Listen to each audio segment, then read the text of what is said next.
Hello and welcome. Tonight we continue with our expose on the IMF's internal report at Treasury. And good evening. My name is Cindy Mabi. Thanks so much for joining us. This is the third installment of our expose where former ministers were repeatedly asking the question, or rather asking the people of South Africa to connect the dots. So we will try and establish that, connecting the dots of the rot that many have been questioning around Treasury. So do join us on social media as well. So last night, we unraveled what happened with KPMG, and these are one of the contractors who had perennial appointments with the National Treasury. And today, we'll be taking a look at another contractor that was a consultant prior to that. Yeah, you're right, Cindy. In the first half hour, we'll give you details of how the advisory arm of BITS made millions exclusively of Treasury. We get to the damning allegations in the unreleased audit report on the IFMS project. And joining us to explore the matter, to help us understand the discrepancies, and our panelists this evening, Mzwanele Manyi from the Decolonization Foundation, and Botsang Muilwa is a political analyst, and joining us on the line, Andile Mqitama, president of Black First Land First movement.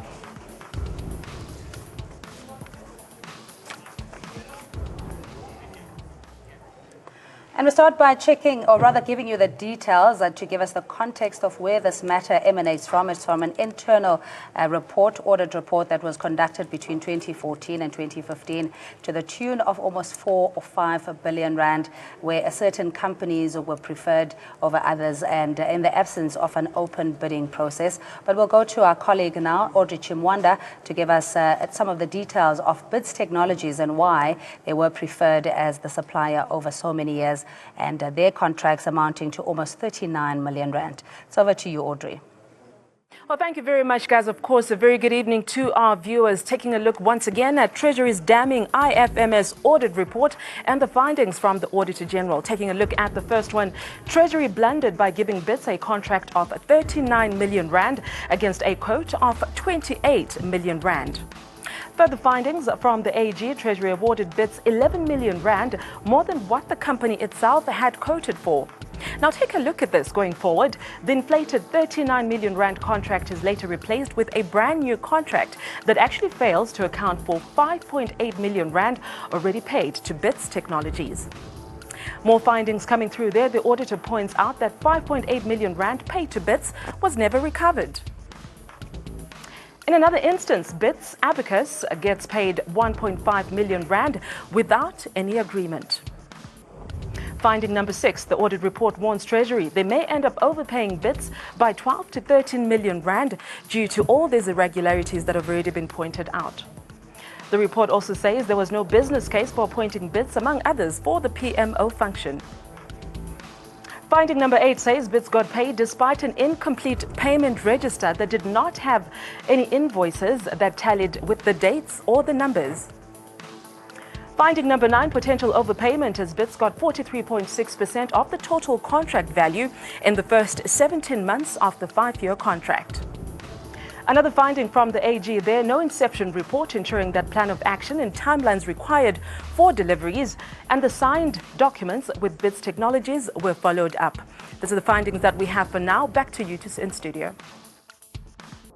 Thanks so much, Audrey. And now to discuss the nature of the omissions and commissions that resulted in the undue payments to BITS Technologies trading as Abacus Consultancy, and as explained by my colleague, is how Treasury has faltered in relation to BITS Technologies. And we joined on the line by Carl Niehaus, his former ANC NEC member. Carl, thanks so much for your time. Just in how Treasury flouted many of the rules, particularly in the supply chain management, is this, in your view, a potential concern that could indicate a bigger problem than what we know? Good evening, Cindy. Yes, indeed, I think there is a huge problem here. It is an indication of what has been going on in Treasury, it seems to me, and we are only seeing the tip of the iceberg. What is important is to understand that we're not dealing here with some allegations and innuendo. This is an internal audit report that speaks to the facts. And it is very important that this issue has to be cleaned up and it has to be dealt with and cut through to the bone. We cannot allow literally millions and millions of rands of South African taxpayers' money being abused and misused by exactly that part of government, Treasury, which should be the most concerned about dealing with proper processes and implementing that processes without fault. Treasury has to set the standard for government. And in this instance, when we look at this report, Treasury has dismally failed to do so. All right, Andile Mqitama, the founder of, or the convener of Land First, Black First, the Land First. Good evening to you. I mean, what explanation could there be, though, for the awarding of these contracts if there weren't any proper processes followed, that of a competitive bid, that of having a scope of work and deliverables? Firstly, I think it's important that we as a people acknowledge and applaud ANN7 for revealing these serious instances of corruption. The white-owned media have decided to protect the former minister, Pravin Gordhan, by any means necessary. We are being bombarded by fake news, even as we speak, in an attempt to divert attention from the fact that more than 4 billion rand has been mismanaged. In fact, it's 4 billion rand of corruption at Treasury. It shows the extent of the capture of Treasury under Pravin Gordhan by white monopoly capital. Because if you see who's benefiting from this corruption, it is absolutely clear that it is a white companies. Now, what this means is that the former minister has corrupted the Treasury, brought a culture of corruption in there. In fact, we must all be worried that there are still some senior managers who might have been aware of this corruption and have colluded with Pravin Gordhan to put the corruption under the table. What we are saying as Black First, Land First, for instance, is we need urgent action to make sure that Pravin does not further cover up this matter, because we see he's using even Parliament and those that are anti-President Zuma to divert attention and to cover up. We need him suspended away from the important committees in Parliament. We need all senior managers in those who were under his regime suspended immediately and action being taken. I hope the ANC is listening, and if the ANC is serious, it must take action right away.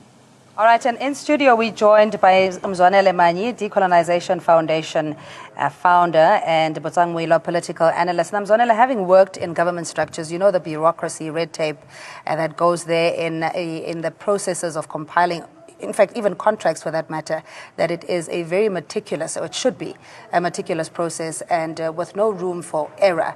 So how does one explain this particular activities in Treasury where there weren't any contracts, there's no invoices, no timesheets as we've seen? Yeah, look, I think, good evening, Cindy and the viewers. I think this actually explains the whole protection of National Treasury by white monopoly capital and its tentacles. This really explains. This explains why they think that if anybody else is involved in National Treasury, raiding, I mean the terms raiding of National Treasury is going to take place. It means that National Treasury for all these years has been raided with the permission of the people that have been players in National Treasury. This is a serious disappointment from where I sit. This is an institution that is supposed to be the epitome of governance. This is supposed to be the epitome of excellence. Everything should be where it should be, as it is. So for us, we think Minister Malusi Gigaba, he has to break the cartel. So clearly what this shows is that within National Treasury, there's actually a cartel. So I heard him making all kinds of comments, which I think he has to make to say he has got confidence. Indeed, he has to give people benefit of the doubt. But I think with the evidence that we have, there is no turning back on this. There has to be a probe. All the role players that are responsible for this, for both from a political and administrative level, must account to this. We cannot have a situation where ANN7 last time reported 4.3 billion lost, and now is other millions and all of this. So very clearly, National Treasury and all its staff, mainly its staff, they've been part of this whole thing. Why is it that, in fact, what this does at the same time, it puts a bad shadow on the whole profession of auditing. The other day we were talking about the KPMG. To have an audit firm implicated in a mess like this is a disaster. Now, to also have the Auditor General's report over the years that's been saying clean, clean, clean, what does it mean? What kind of samples do these auditors take? So I really just think that this creates a havoc situation. Yeah, maybe, but also to look at why there isn't a process where the supplier database is sterilized, or to check whether people, one, are compliant over and above just the documentation, so that it is in the public domain to see which companies have perennial favoritism, especially with Treasury. Biz Technologies, for one, on their website they claim to be the sophisticated big player in the industry, and yet they have no other contracts outside government and predominantly in Treasury. Just before Butan comes in, I think this also indicates the archaic nature of the performance of the PFMA. That thing is archaic. There are ways around it. One of the ways around it is Regulation 16. There'll be all kinds of emergency this, emergency that, all kinds of tricks that you can play around this thing. So as long as we have PFMA in the system of government, these problems are going to continue. Those officials, trust me, they're going to get away with this. They're going to give you verse and chapter of PFMA that they've used to do this, to do that, to cut corners. So that's what it's going to be. Yeah, let's go with the details, because we're trying to follow a system, or rather a pattern, in connecting the dots. The evidence that we have from the internal report with and you've got the report technologies, because a lot of people might think that we don't have the report. So there it is. Yeah, but there's a question around the quote for 39.7 million rand that was subsequently changed or re-advertised for 28.2 million rand, signed by Michael Sass and Mohammed Kasim, initialed on each page, basically following all other requirements in terms of authenticating a document. But we've now known that BITS Technologies was even paid while this whole quotation was in dispute. Cindy, good evening to you and colleagues, and good evening to ANN7 viewers. Let us start by saying, Mzwanele has mentioned the loopholes and the gray areas that are being abused by public officials in the PFMA. And in this instance, it is not even the gray areas or abuse. This is a very clear sign of corruption and maladministration, because abusing the system is a different case, or taking gray areas.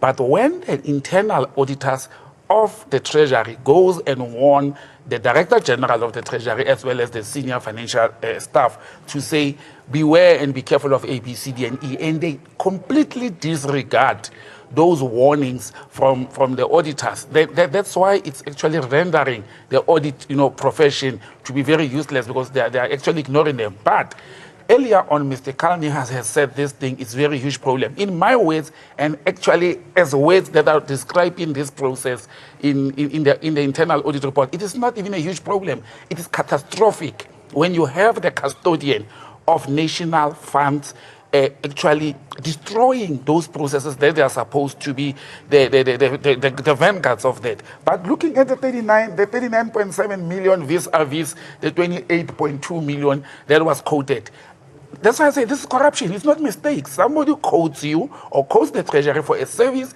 not yet rendered for 28 million. What was wrong there is not even the quotation. It is the procedure to say you are looking for 28.5 million and you are not following tender processes to advertise that. That was the first mistake. Okay, let's leave that one. It's a gray area. As Mani is saying, maybe they were rushing. Now they quote you for 28 million.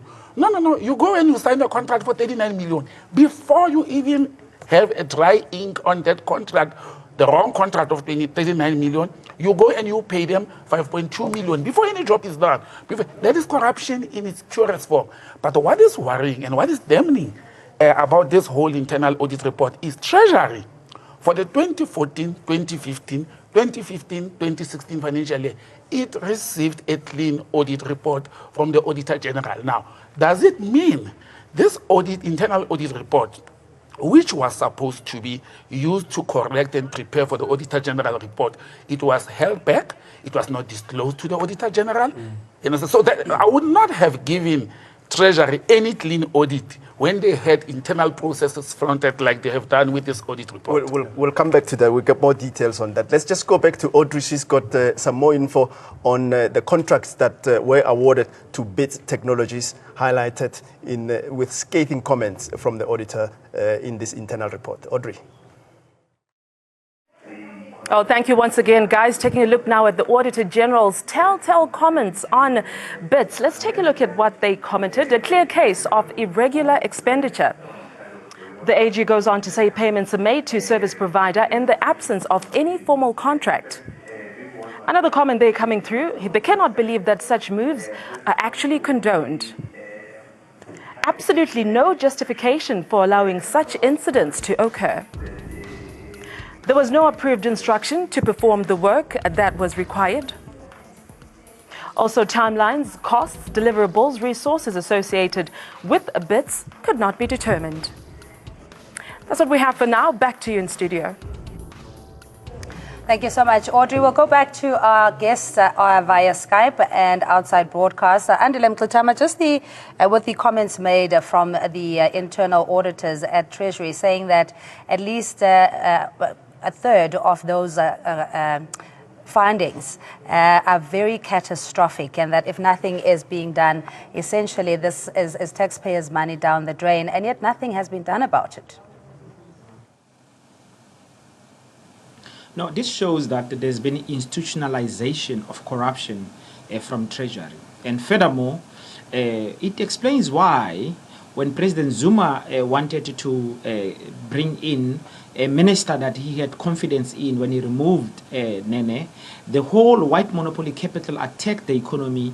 We remember that we lost in 2 days about 500 billion rand from the JSE as a result of this white monopoly capital, making sure that they get a minister in Treasury who would protect their interest. Basically, there is a lot of corruption which is being made, if you like, normal within the Treasury. And remember, Treasury is also responsible for the Reserve Bank, and we also know that the same white monopoly capital is stolen in the tune of 26 billion rand from the Reserve Bank and has been protected by Pravin Gordhan.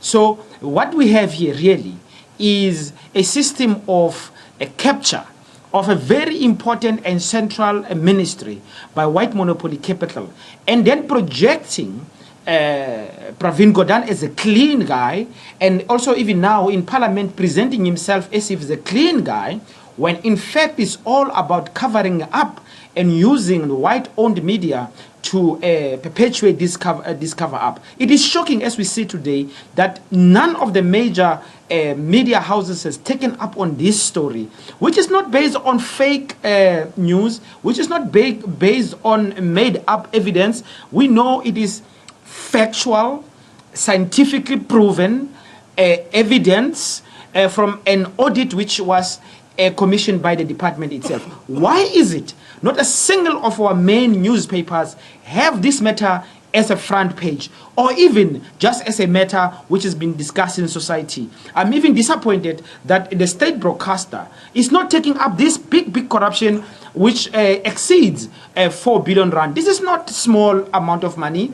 This shows us how systematic corruption has been normalized at Treasury. That's why the new Minister of Finance needs to speak with absolute clarity and confidence about what is going to happen. We don't want this wishy-washy talk. There's evidence on the table. We need action. In fact, we are surprised that Pravin Gordhan has not been suspended by his own party, the ANC. We are surprised that SCOPA, the important committee in Parliament, has said nothing. We say nothing about organizations in Parliament and in civil society that claims to fight corruption that has not come and said there's something catastrophic that has happened. We need this matter resolved. Carl, we know for a fact that this kind of irregularity will have repercussions even for the highest office in the bureaucracy managing Treasury, if not for the then minister. Is it possible for those implicated to possibly argue that there were aberrations or genuine mistakes and that either they should escape with no or little action? Well, let me first of all say that Minister Gordhan, when he was still Minister of Finance, set himself up as the paragon of cleanness, as the measurement for how government should be run. Now we have this report that seems to cast a very different light on how that ministry had been run. So one thinks of that old saying that says, you don't throw stones when you live in a glass house. And I'm afraid that this internal audit shows us that Minister Gordhan and even his predecessor, Trevor Manuel, and all of the other officials who were there were living in a glass house. They were not following the kind of procedures that were required. And this is an incredibly serious matter. It has to be investigated properly. And I don't believe that the minister, the senior officials, including also the Deputy Minister of Finance, can escape this situation. Remember, there's an old saying that the buck stops at the head of the organization. There's also another saying that says that the fish rots from the head. In both these instances, we have to say that the minister and the deputy minister will have to be kept responsible for what is revealed in this report. Mzwanele, let me bring you in here. You mentioned the current Minister of Finance, Malusi Gigaba. In response to this expose on Friday, he sent us a letter to say that he's checking the internal report and there's some things that he needs to be concluding. But today, in Parliament in Cape Town, in responding to the MPs who went to the Public Protector's Office, he says there's nothing that he's investigating at National Treasury. So he's giving us mixed messages. No. I think we misunderstood him. Let me explain what is the issue. Thank you. Two things that mustn't confuse. The one issue that the minister was dealing with was the issue that came up out of ANN7 in terms of the shenanigans in National Treasury. That issue is a very serious issue that is looking at. The second issue is the issue of the ministers and other MPs going to report to the public protector, asking for an investigation. So very clearly, it can't be part of that group. So that's the part that is not part of. But that the minister is dealing with the matter that was raised here, the minister is dealing with that. So there's no issues. And I would know that minister is a minister that wants to make his name in terms of making things right. So I think the minister is on the right path. And I think South Africa should support Mr. Gigaba in dealing with matters. I really think that the other institution that must lend its weight on this is Cabinet. Must remember that National Treasury is still part of the executive, as it was. So therefore, we should be, institutions like mine, Decolonization Foundation, I'm just hearing about this today. In fact, I'll be writing myself to the Cabinet to say, what's the Cabinet doing about this? The next time when we hear Cabinet briefing, we want to hear Cabinet pronouncing on the shenanigans that are happening at National Treasury. We cannot have a Cabinet that is just going to keep mum when such things are happening. So indeed, Cabinet must pronounce. The Deputy President must pronounce. He is a leader of government business in Parliament. So he must pronounce and give confidence that Cabinet is seized with this matter. The Cabinet is concerned about what the Cabinet is hearing. So indeed, Cabinet must also pronounce on this. Yeah, but just before we carry on, I just want to share with our viewers some of the recommendations made by the internal auditors regarding Bids and Technologies, who has perennial contracts with Treasury. And this is what the report says in terms of recommendations how to remedy the situation. They said the service provider should be suspended until the service level agreement has been agreed on, and to investigate what services were provided in the absence of the formal agreement. And the full amount should be recovered from the service provider, and action should be taken against officials who authorize such payment without a formal agreement. But of course, there's no legal recourse in the absence of a contract. How do you hold people accountable? You know, I said the other day, the beautiful thing about audit is that they don't just thumbsuck. You know, they investigate cases, they come with findings, and they make recommendations to government or to whoever the client is, in this instance, the Treasury. In all those recommendations that were made by the internal audit, none of them were implemented. Biz, whatever company, is they continue. They actually got money. When they were supposed to be suspended, they got payment. That was the first thing. The second part of it is, earlier on, Manyi mentioned how, or no, it was Kalni has mentioned how minister, or the former Minister of Finance, Mr. Pravin Gordhan, was the holier than holy minister in the country, was bad. I remember and I recall vividly, at some stage when he was supposed to engage with the Hawks and so forth, he stood up in national television and he said, I'm very busy, I've got important work to do, as if other ministers did not have important work to do. Now, I'm sitting here as an analyst and I'm saying the minister who was holier than others, who was good in the eyes of everybody in the world, is sitting, this report it was tabled actually to be exact, on the 1st of March last year. You know, the acting head of audit inside the Treasury received this report and he was briefed and had discussion with internal auditors. That's what the statement is saying. But Minister Pravin was the minister at that time. We had a very good experienced Director General at the Treasury who was serving for many years, and this report was, you know, handed to him as the DG. The question is, where did it happen? Where did it slip that payments continued, recommendations were made, and no action was taken? Now, people are saying Cabinet must stand up, the Deputy President must stand up, the Parliament must stand up and scope. I'm coming with a different angle, not only those government processes, because the nation or organizations like decolonizing, they will force Cabinet and Parliament to act. But there's a criminal activity. Somebody must rise to go and lay criminal charges against these corrupt criminal elements within the Treasury, as well as these companies which benefited irregularly. They unduly benefited from a service they never rendered. They were paid monies they don't deserve. And therefore, we cannot sit as a nation and put a blind eye to say it was a political or an administrative mistake when it's becoming clear that actually, I looked at the list of the companies that were involved. All of them are white-owned. All these companies are 100% white-owned in a process at the Treasury that is supposed to promote and improve what they call triple BE, and in a process where black companies are supposed to be given a chunk within the process of government. Treasury itself, when you want to do business with it, or with any government department these days, they will say, are you in the database of the Treasury? Now, the Treasury itself has a database which has white-owned companies only. They are doing illegal, irregular, corrupt business with the Treasury. That's a criminal offense, in my opinion. Let me just jump in there before we go into part 2 of our look at BITS technologies. Do we need to tighten up the reporting lines? Because if there's an internal report being done and it doesn't end up at SCOPA, for instance, is there something that needs to be looked at if the DG, for instance, is going to sit on the report? Let me come in there. According to public administrative process, it's very clear. An internal report, as I mentioned, it has dates when it should be implemented.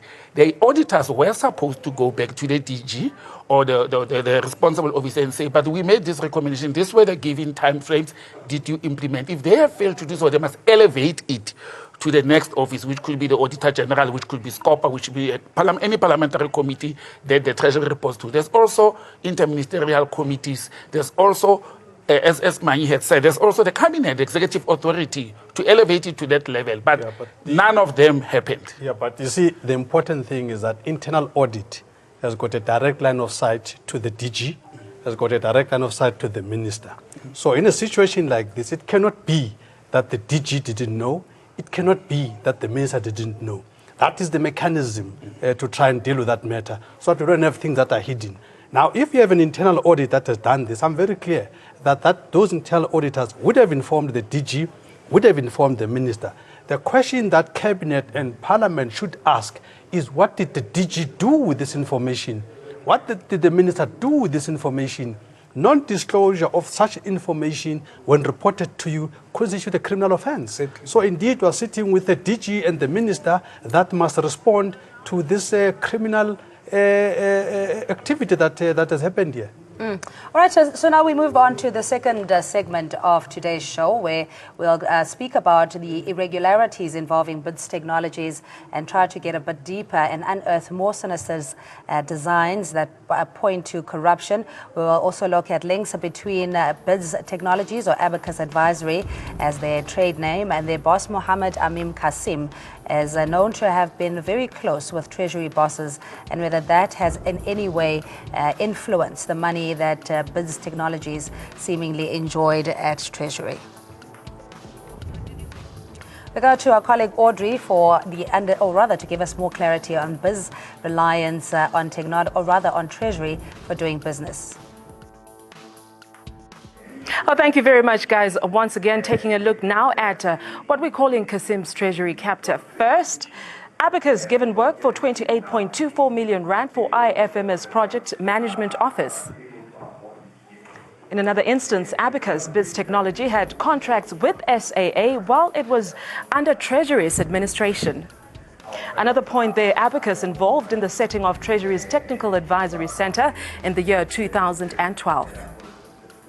Also, Abacus contracted to review critical skills immigration policy for Treasury's CGMC. Abacus Advisory has been involved in Treasury's budget reform revision process. Another point coming through, Abacus Advisory insourced by National Treasury to put in place the financial management systems for the job of 9 billion rand. Another finding there was Treasury's advisor for the establishment of SASSA at the point. Also, the contract for Gauteng Provincial Treasury for re-establishing the GP funding agency. Last but not least, Treasury source Kasim's Abacus Advisory gets a significant slice of Treasury contracts for the last 12 years. Back to you in studio. Thanks so much, Audrey. And if you're most welcome at home as well to look up Biz Technologies. And now Audrey spoke about 9 projects that this company has been involved in. They also trade as Abacus Advisory Services. Primarily, their contracts are with the National Treasury. And we couldn't find any evidence of a private company contract that they have. So enjoying lucrative government deals. Yeah, I think what this talks to actually is the integrity of the procurement system.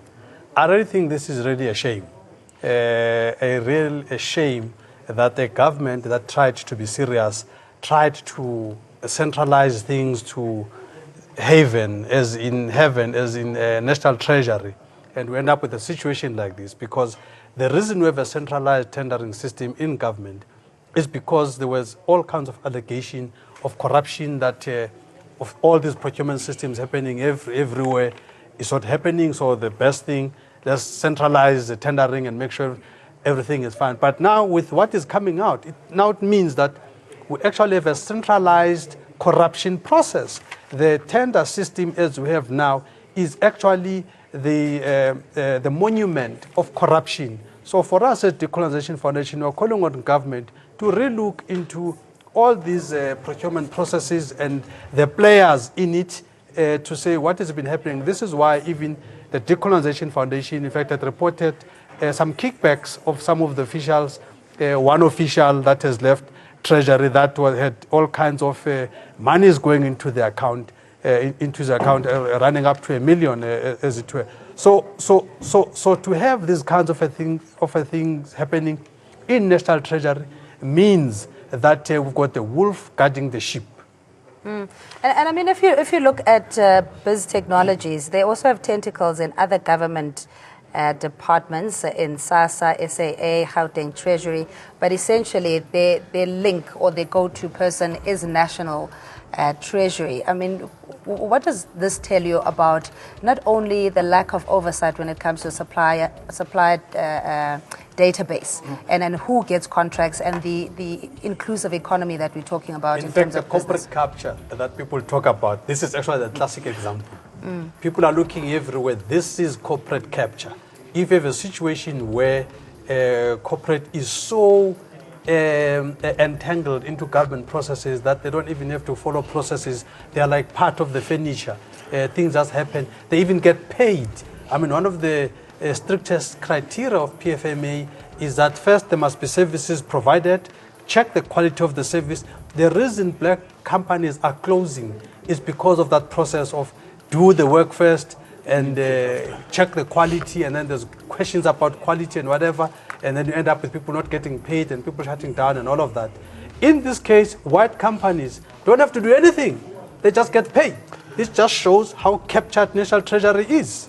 Well, Cindy, let me say, in addition to that, it is not even other government departments. It is mainly actually agencies that are reporting to the Treasury. When you look at the fight or the war between South African Airways and the Treasury under the previous Minister of Finance, and this upcast company have a relationship or have done work and paid for doing services or rendering services to South African Airways. You look at SASA at initial, when SASA, we know that it's an agency of social development, but in order for them to formulate a contract, they had to engage or go through Treasury. The same company was involved in that whole process. And you know, Manyi is talking about state capture. If this country wants an example of capturing of the state, because it's not a single government department that's captured here. It is actually the Treasury of the country which controls all other government departments. And we find 5 or 6 companies within the Treasury that they are doing what they want to do. Maybe we should now start asking questions. Why did the so-called white monopoly capital wake up when Minister Nene was removed and then suddenly replaced by Minister Pravin, and they were comfortable? At the moment, supported by, sadly, the opposition party in the country, the DA, they don't even stand up to say, but our favorite ministers that we have taken the president to court in removing them, because that's what is happening.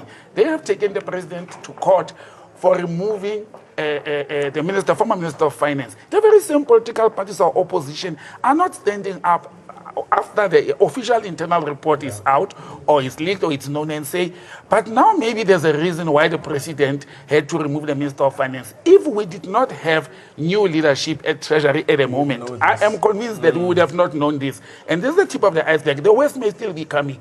We will have to investigate what has happened in the Treasury for a number of years, not only until 2014, because these companies or these organizations, they have been doing business with the Treasury way before 2014. That's why I think we should commend the 90 MPs, including some of the ministers, that went to the public protector to say National Treasury must be investigated, Reserve Bank must be investigated, FIC must be investigated, and so on. I really, those people must be commended. And we're happy that they've reported to the public protector, because when we have MPs reporting matters directly to the public protector, we must get an answer within 30 days. So I'm happy that South Africa is not going to have to wait long. And we are hoping that also from a resources point of view, that Parliament is going to make the resources available for the public protector for her to be able to get into the bottom of this. Like Buzang is putting it, when you capture National Treasury, you've captured South Africa. This is where all our monies are. So if you've captured that, you've captured the center.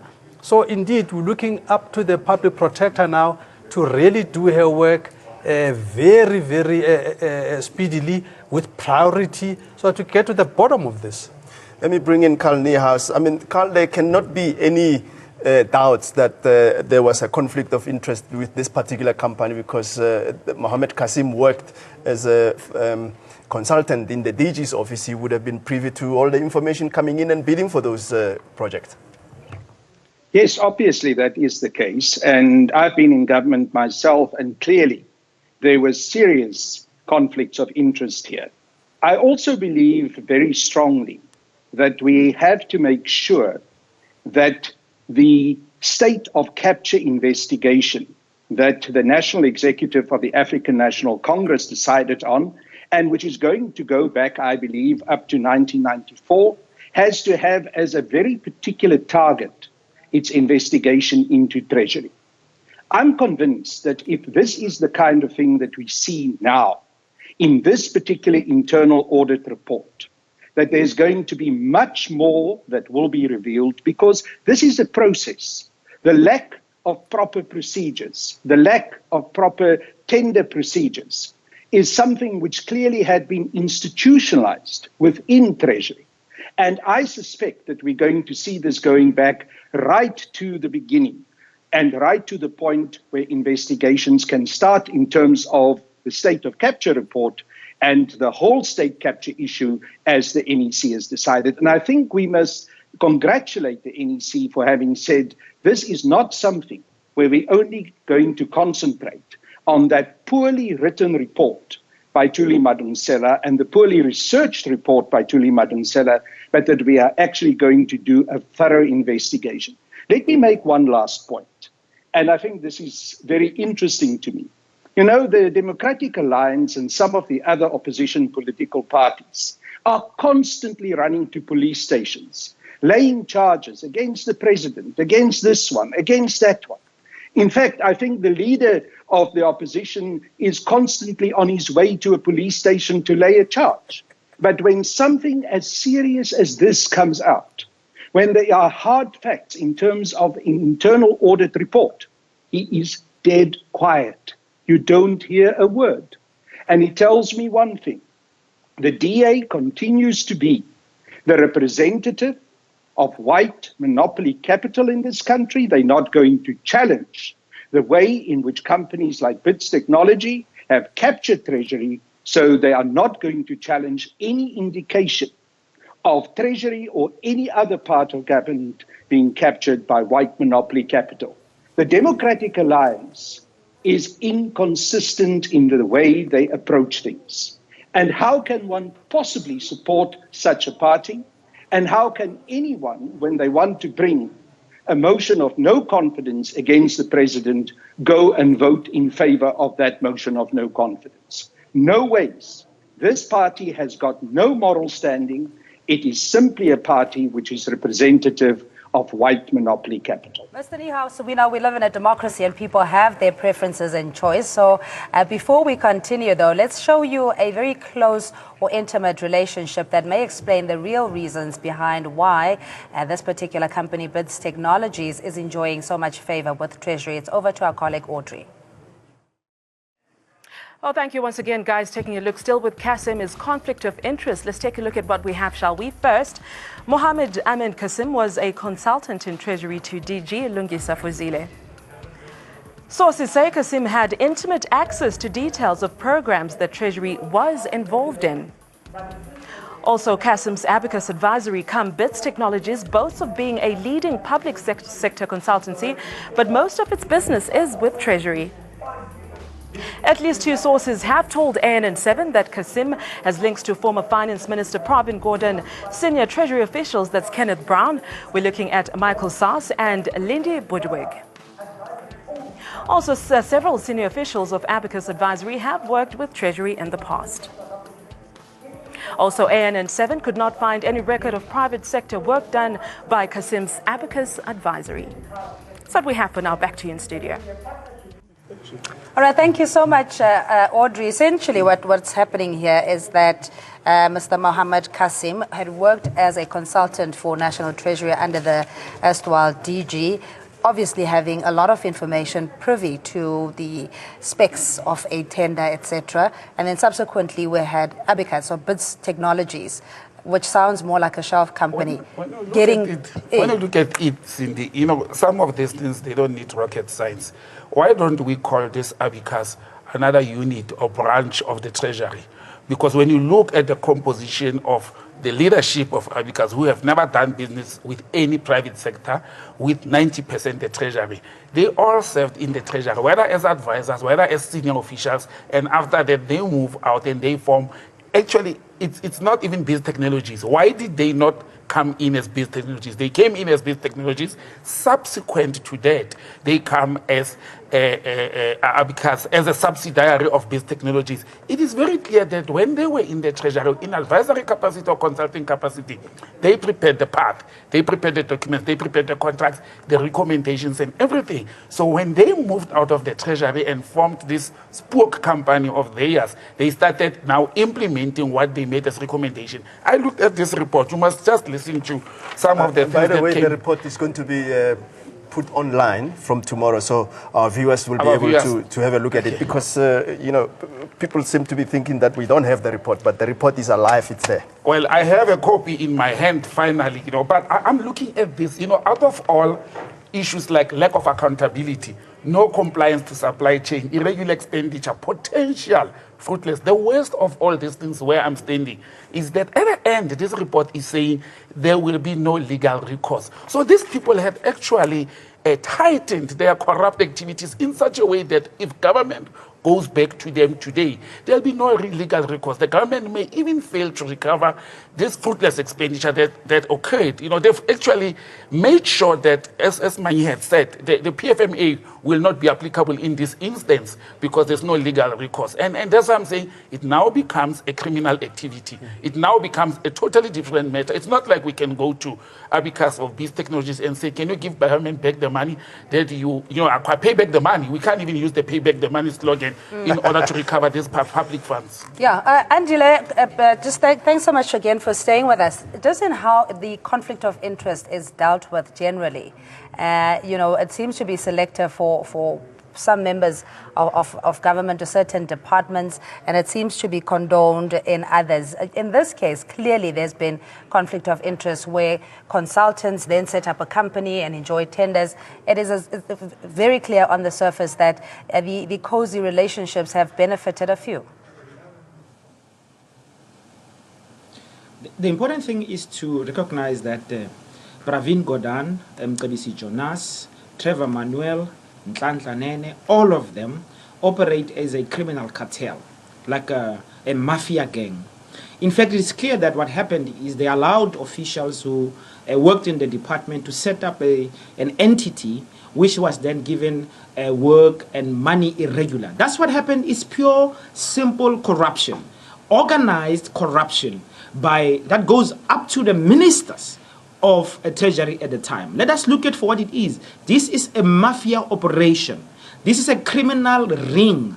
This is a group of people protected by white monopoly capital, by the white-owned media, and now they are inside parliament and very important committees to continue to protect and pursue corruption. Let us put it that way. It is corrupt activity, it is organized crime, and we as Black First, Land First are going to open a criminal charge against Pravin, Mcebisi Jonas, Trevor Manuel, Nhlanhla Nene, specifically with regard to the hard evidence which has been produced by the internal audit. We want this matter resolved for what it is as a criminal issue. It is not a political question. It is not an issue that there is no evidence. It's not speculation.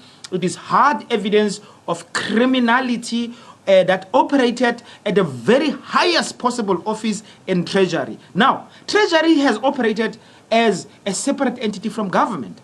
And that is why, this explains why, when President Zuma wanted a minister there, a different minister, white monopoly capital did everything in its power to stop the president from getting a new minister. We are very lucky that the president has persisted, gotten rid of Pravin. Congratulations to President Zuma for doing that. The new minister, Malusi Gugaba, has to be strong, has to, in fact, stop all processes, look at taking serious, quick action on this corruption. Otherwise, it means that that ministry is going to continue with these activities, these corrupt activities. I am very worried as I sit here about the Reserve Bank, because the same people also operate in Reserve Bank. If this corruption is institutionalized at Treasury, you can just imagine what is happening at the Reserve Bank. We need to, I would advise, get rid of the senior managers there as well, suspend them, suspend people in Treasury, and in particular, remove Pravin Gordhan from any position of influence, because he is there to take care of the interests of white capital. The opposition parties has been exposed. The EFF, the DA are there to protect the interests of white monopoly capital. They are not interested in fighting corruption. They are there to protect and pursue corruption of white monopoly capital under the pretext of being anti-corrupt. Why have they not said a word so many days after hard evidence have been revealed that there's corruption which was undertaken in Treasury running into billions of rand? This is not in Nkandla. A few million rands, even, we're talking billions of rands stolen from the people. And these organizations, EFF, DA, the Clerk Foundation, the Nelson Mandela Foundation, even former President Mbeki have said nothing about this corruption, because all of them including the EFF and the DA, are protecting white monopoly capital and are institutionalizing corruption, and they make sure that only black people are seen as corrupt. This is a big disappointing point in the history of our nation when we see white corruption is protected the way it is. Let the nation know Pravin Gordhan is the head of a mafia ring, supported by people like Trevor Manuel and people like Nhlenhle Nene. And we know all of this is to support people like Johan Rupert family, which is the biggest beneficiary of the systematic corruption in the state situation. They have captured the state. They have their agents in parliament. That is why they want to get rid of President Zuma. That is why they want also a secret ballot in parliament, because our parliamentarians themselves have been bored by the same corrupt elements. Thank you, Andile. Let me bring Mzwanele in. I mean, we know that, and we've touched upon this point, that Mohammed Kasim was consulting in the DG's office. Then he goes and bids for all of these contracts. I mean, it's as blatant as that. It shouldn't be allowed. Yeah, no, look, I think the issue of a conflict of interest is a serious challenge for National Treasury, not only in the Kasim case, but as a general issue. Most of the people that leave National Treasury go to the financial institutions which they were supervising, which begs the question to say, what influence do these institutions have, the banks that are under the control somewhat of National Treasury and what have you? So for you to go from there, just jump ship.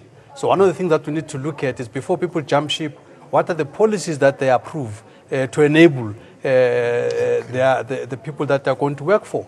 I mean, we have the situation now where it's becoming a norm in National Treasury. So this Kasim thing is another classical case that at which point do we have things like cooling periods and whatever.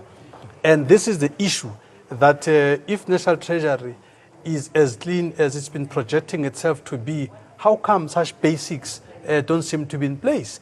And I think, once again, it just proves to the point that National Treasury has always been the cash cow of white monopoly capital. This is why they don't want anybody else to get anywhere near.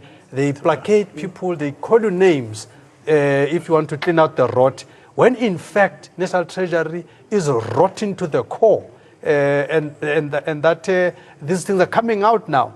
And we really, once again, say to the public protector, please, she must prioritize this. It's such a pity that all of this happens while the rating agencies are watching. So indeed, I think the government is in a very difficult position to project a good face. But I think it's very important for government to say that it cannot put dirt under the carpet. Rather, it must be respected for being credible, and I have trust and confidence in the cabinet that cabinet is going to take a high moral ground, and then it must deal with this matter decisively. Just a disclaimer there, we did put some phone calls to Mr. Mohammed Kasim to comment and come on and talk to us about it, but he's declined. So we've been running on screen there. I hope you saw who should be accountable, who's to blame, because now you've got all these officials in the Treasury, Michael Sayers, Mr. Fuzile, the DG, Kenneth Brown from procurement, Jace Naya was given the report as part of the audit team. Who should account? What you see, we are living in a supposed to be, when I see this, I'll use words like supposed to be democratic dispensation, whereby people will have to be given the benefit of the doubt. The Audit atom patem rule must apply. They must be given a fair chance to respond to this. It's not even allegations to this report. They should not actually even respond to the report. They should respond to why this report was kept under the carpet. And all Treasury officials, from the minister or the previous ministers to the people who are actually were eligible to can work on this report, they must respond to those questions within Treasury itself, before it goes to Parliament. Before they go, because Parliament will call in the current Minister of Finance to come and respond to what happened. But he must institute internal processes within the Treasury that all these people that you have mentioned, they must respond to this. Parallel to that, I still say a criminal investigation has to be conducted to companies like Biz Technologies, to Kasim, who was a consultant. You know, those are criminal activities that should be investigated. These people must go and answer the question. They must be given a fair opportunity to say what happened here, what was their role involvement. You know, my dream, Cindy, is to see this country having a situation whereby we'll see I miss the scorpions, you know, the hawks, blue lights, driving into Botsang's house or Manyi's house or a public official's house, arresting that person to go and face criminal questions, to go and face charges of corrupt activities. If we do not arrive as a nation to a point whereby public political office bearers are arrested, we must do it the Hollywood way. We must arrest them in front of the nation, must see these people must go to court and face criminal charges where the public has a view. This thing of talking such big issues in parliament, in closed doors, and committees that are now being chaired and led by Minister Pravin. You know, he was in parliament last week. He was asking hard questions towards ESCOM. I want to see what is that Parliamentary Financial Committee going to do when one of them, when one who's leading it, will supposed to sit on the opposite chair and face this question. They must bring back Nhlanhla, because these issues are started to happen in 2014. Mr. Nene, where he's comfortably sitting, he must come and respond to clear his name. You know, I don't say he's guilty. He must come and respond to some of his activities. Also must have the two other units in government that must tell us that they are doing their work. Where's the SIU when this is happening? So indeed, the head of the SIU, I would recommend that ANN7 must actually invite the head of the SIU, Advocate Mutibi, to come and tell us what is going on. Why is it that these things are happening? Where is this part? What is it doing? Where is the skin in the game? The crime investigation unit of SAPS, where is it when all of this is happening? So those units, indeed, they must come here and say why should the nation have confidence in them that they're guarding us? We're sitting here, we hear that our monies are going, and yet we've got institutions whose mandate is to prevent such criminality. Where are these institutions? So indeed, I think it's time for them to come and say and give a regular report of their progress in terms of rooting out corruption, arresting criminals, and all this. That must happen. And I agree with you in the sense that once we've exposed everybody, whether it's corruption in the public sector or private sector, all of that needs to be ventilated in the public, or rather in open. But the conflict of interest that we've seen with BIDS Technologies is that not only as Mr. Mohammed Kasim, the founder, was he involved as a consultant with very cozy relationships, we're told, in Treasury. It's the rest of the executives within the company as well, previously having worked with Treasury, set up a company, and then start bidding for tenders. Mr. Niehaus, how does this fly against the whole imperative of including smaller players in the government tender space and ensuring that, you know, there are opportunities that can benefit all?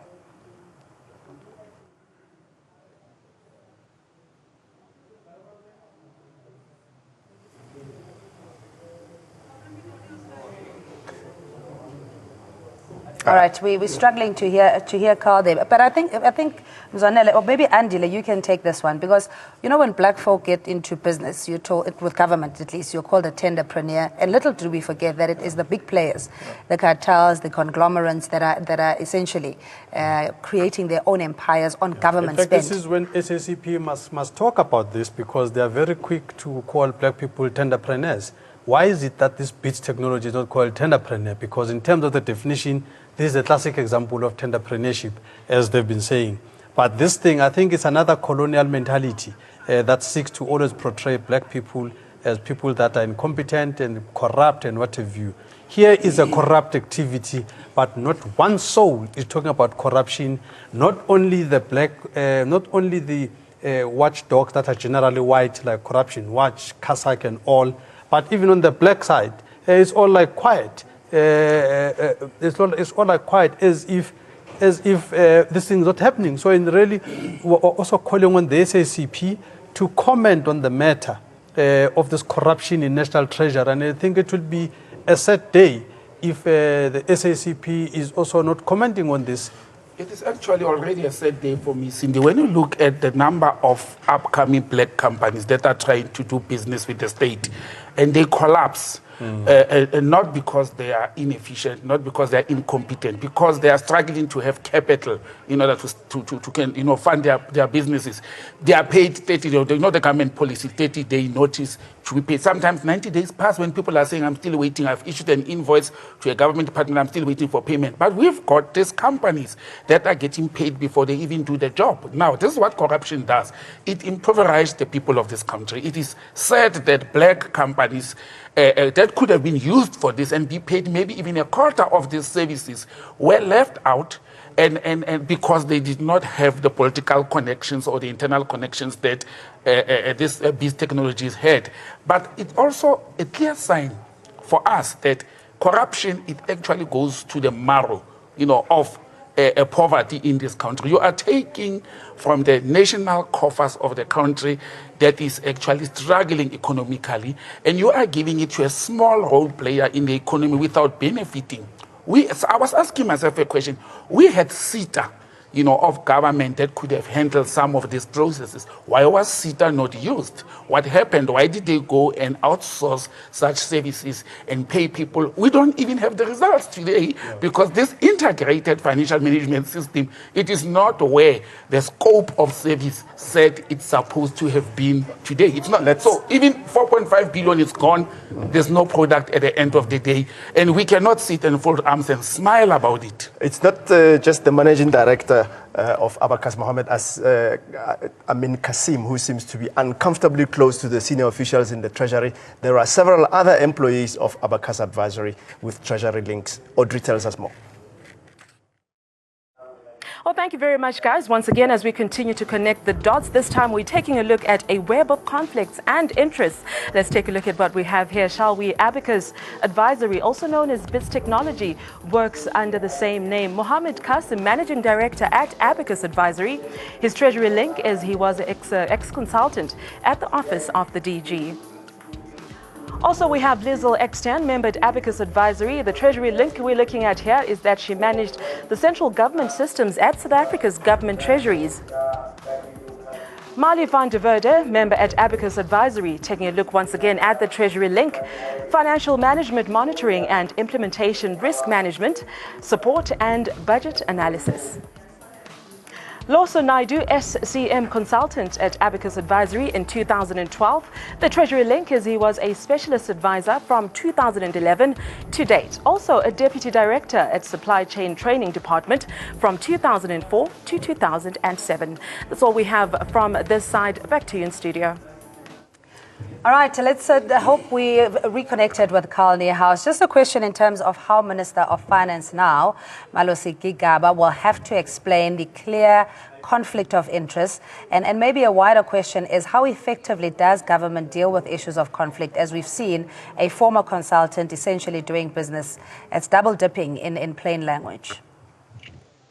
Well, Cindy, I think it is critical for the minister to now do the investigation that he said he would be doing. I understand that he has to deal with this in a careful and a very structured manner, but ultimately he cannot allow this conflict of interest to continue. He has to deal with it. He has to address the issues that have been raised with regards to BITS Technology, and he has to make sure that this conflict of interest comes to an end. But of course, earlier, when you asked me the question, I also wanted to say something about the issue of smaller companies. We haven't seen the opportunity enough for smaller, especially black-owned companies in Treasury to be able to be part of the process. And I don't think that was coincidental. That is the consequence of exactly what has been happening in Treasury with big companies such as BITS Technology, which have captured Treasury and where there are these fundamental conflicts of interest. We have to clear this out. We have to make sure that the tender processes from here on will advance to the point where it will make possible that especially smaller black companies get the chance to participate in the tender processes and get business with the Treasury. We cannot wax lyrically about black economic empowerment when we do not allow truly black-owned and emerging black companies to also become part of Treasury and to participate in those processes. But obviously, all the time we have to make sure that the tender processes and all the procedures are followed. Sadly, they have not been followed here. Let me bring, I want to say something, that we must clear to our viewers and the citizens. When we say people with vested interest or conflicted should not do government business with government, we are not meaning, and I'm not saying if a person has served or worked for a government department or institution, that person is not eligible to do business with government. Every citizen has a right to can open your own business and tender and go. But what we are saying is, while you are in that role, when you tender or you submit your application to can do business, we should look at conflict of interest not only during, even before, because then we will avoid a situation whereby somebody goes and develop a policy in Treasury to say we must have this integrated financial management system. It is good. You give it to the minister who sells it to cabinet, then to parliament. Parliament and cabinet approves it because it sounds good. Then you pull out during that process. You set up a company that has all the nitty-gritties and the requirements. The only company that at that stage meets the requirements to be awarded the contract because you took a copy of the job you were doing within government, and you go and you make it your business plan to can come and tender. And that's what we are talking about. It's called a javelin. Yes, exactly. So we cannot allow a situation whereby I become the advisor for a certain minister in government, and I advise the minister to go and present a document or a proposal to parliament, and it gets approved. Then I go and set up a company that is going to tender for the very same contract. That is corruption in absolute sense, and it cannot be avoided. Mzwanele, let me bring you in here with this question. With what has happened in this report, and I was the other day saying that, when you look at it, some of the decisions looked amateurish. Was it overconfidence within Treasury to say, we are squeaky clean, we tell the public what to do, and all the other government departments, austerity, look after your finances, nobody will bother to come and look into what we do? Because some of the decisions taken, there's no inception reports, there's no contract in place to appoint these companies, basic things like that. Was that overconfidence? No, look, I think this is a well-orchestrated corruption. National Treasury had built an aura around itself, an aura of credibility, an aura of efficiency, an aura of respecting the Constitution, everything. So when you say National Treasury, you have a picture of angels walking and making sure that there are not devils around. This is what they've done. So in the minds of the people, the probe that you exact on National Treasury is almost not there, because these are the cleanest guys, as it were. And they have abused public trust. This is so important. They have abused public trust for own nefarious activities. This is very serious. They have betrayed the trust that the nation has put on them. If you look at just a glimpse of this report here for the first time here today, I see here that both the DG and the Chief Procurement Officer tried to explain themselves. After they've tried to explain themselves, the auditors, and I must commend the internal audit team, I don't know the individuals concerned, after they tried, the DG and the Chief Procurement Officer, to try and explain their way out of this, these auditors came back to say, what we are saying is factual. We are not speculating. The law has been broken. There's been corruption. There's been a flaunting of processes and everything. So indeed, I think South Africa should welcome those kinds of auditors that we have that are not intimidated. But indeed, I think the key issue for me is a betrayal of trust, because the whole rating agency world, this is what is going to give the Minister Kigaba the problem now, because he has to maintain a posture of Mr. Clean, including his own administration. These kinds of news is not what he wants to hear. So he's in a was he correct when he came out yesterday to give a vote of confidence on the previous DG and the officials that have just left? He has to manage. First of all, he is a constitutional being himself as a minister. So he has to say, he cannot behave like media. he cannot behave like this what monopoly capital mainstream media, that without any evidence and everything, they just say guilty.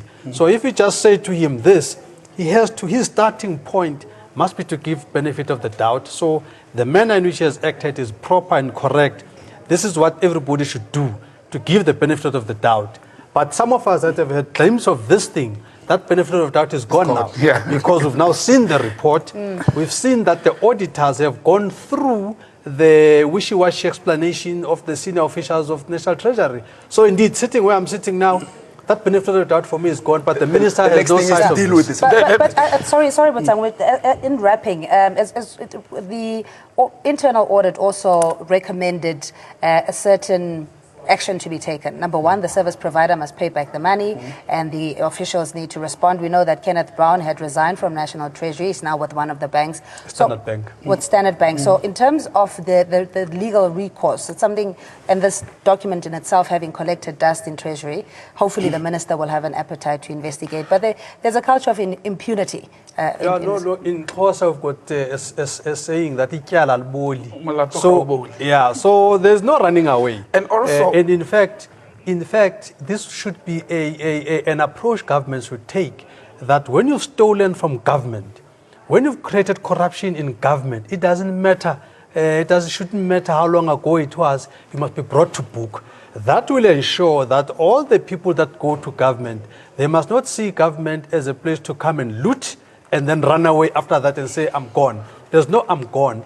You must always come to account. The Standing Committee of Finance must call back the DG, must call back Chief Procurement Officer Kenneth Brown to come and account for this. This is public players, taxpayers' money.